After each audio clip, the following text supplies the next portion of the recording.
అపోస్తుల కార్యములు 18వ అధ్యాయము 5వ వచనంలో, శీలయు తిమోతియు మాసిదో నుండి వచ్చినప్పుడు పౌలు వాక్యం బోధించుటయందు ఆతృత గలవాడై.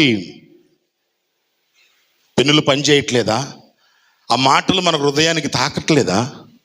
ఆతృత కలిగిన వాడై, వాక్యం చెప్పే విషయంలో ఆతృత, ఆ పట్టణం విషయంలో పరితాపం. మన ప్రాంతాల విషయంలో నువ్వు చూపించాల్సిన శ్రద్ధ ఇంకెవరు చూపిస్తారు? ఇది దేవుని పని కోసం దేవుడు నిన్ను నియమించుకున్నాడే, నన్ను నియమించుకున్నాడే. ఒకప్పుడు బాధపడ్డావు, ఒకప్పుడు ప్రభువా వీళ్ళేంటి ప్రభు అని చెప్పేసి ఏడ్చావు. రాను రాను అలవాటు అయిపోయింది, పట్టించుకోవటమే మర్చిపోతున్నావు.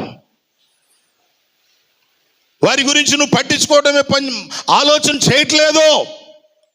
అందుకని